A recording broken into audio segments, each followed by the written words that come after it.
Hello students, आज हम discuss करेंगे important questions of economic growth and development. हमारे पास फर्स्ट क्वेश्चन है, Harrod model does not talk about actual growth rate, warranted growth rate, natural growth rate या critical minimum growth rate. जब भी हम हैरेड मॉडल पढ़ते हैं तो हैरेड मॉडल में तीन तरह के ग्रोथ रेट पढ़ते हैं हम, actual growth rate, warranted growth rate and natural growth rate. वहां पे हमारे पास कौन सा ग्रोथ रेट नहीं होता है? क्रिटिकल मिनिमम ग्रोथ रेट वहां पे नहीं होता है।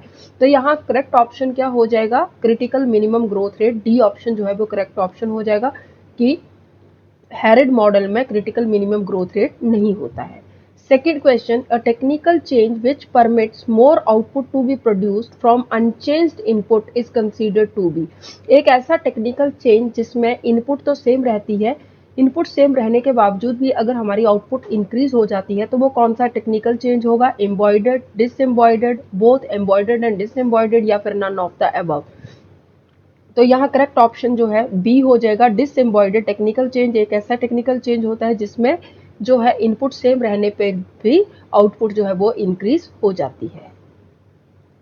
Next question, match list one with the list two. हमारे पास दो लिस्ट है, list one, list two. List one में हमारे पास है new classical theory of economic growth, big push theory of economic growth, critical minimum efforts and social dualism. और list two में किसने कौन सी थ्योरी दी थी? उनके नाम है लेविनस्टीन, जे.एच. बोक, रिस्कमैन, रोजेनस्टेन, रोडान और मीड। हमें इनको मैच करना है। तो सबसे पहले हमारे पास आता है a, new classical theory of economic growth. ये किसके साथ मैच होगी?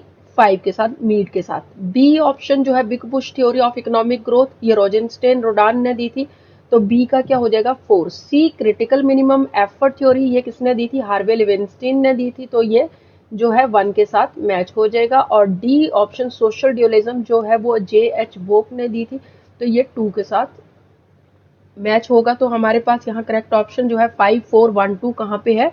बी में जो है 5 4 1 2 आ रहा है, तो हमारे पास करेक्ट ऑप्शन जो है बी हो जाएगा थर्ड क्वेश्चन का। Next question, in Harrod model of growth, G A किसको डिनोट कर रहा है? एक्चुअल ग्रोथ रेट को, G W warranted growth rate को और G N natural growth rate को डिनोट कर रहा है। यहाँ पे पूछा गया है कि स्टेडी रेट ग्रोथ कब होगा? स्टेडी रेट ऑफ ग्रोथ कब होगा? हमारे पास जी ए जी एन जब इक्वल होंगे तब होगा, या फिर जी डब्ल्यू जी एन के इक्वल होगा, या फिर जी ए जी डब्ल्यू के इक्वल होगा तब होगा, या जी W greater than G N होगा।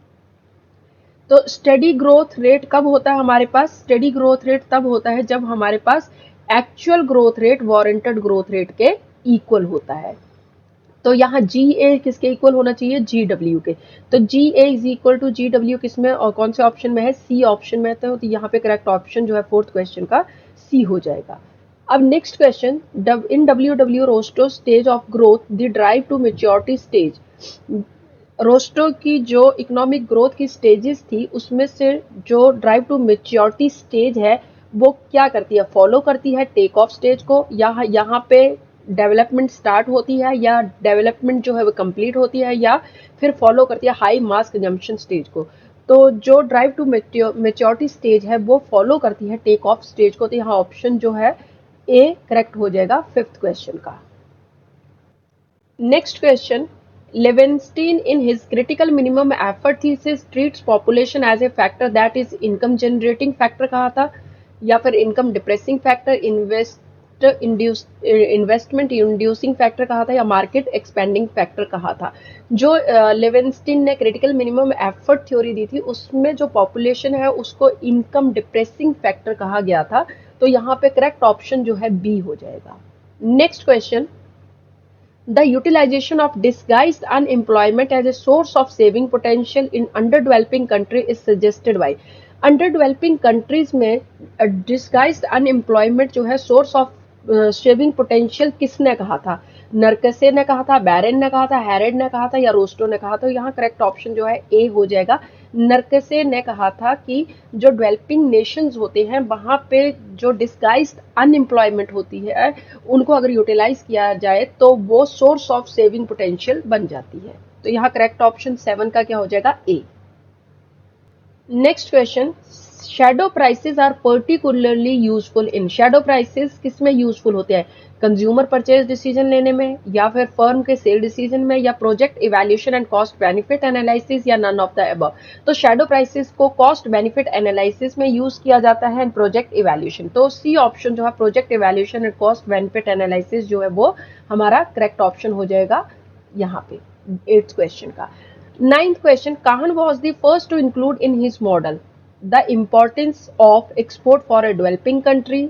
B option, an estimate of the difference between private and social cost benefit, या फिर C option, the marginal per capita reinvestment quota, या फिर D option, none of the above। तो काहन ने जो अपना model था उसमें फर्स्ट टाइम इंक्लूड किया था an estimate of the difference between private and social cost benefit. तो यहाँ पे करेक्ट ऑप्शन जो है बी हो जाएगा। अब हमारे पास आता है last question, the spread effect referred of the fact that when a particular region develops economically then.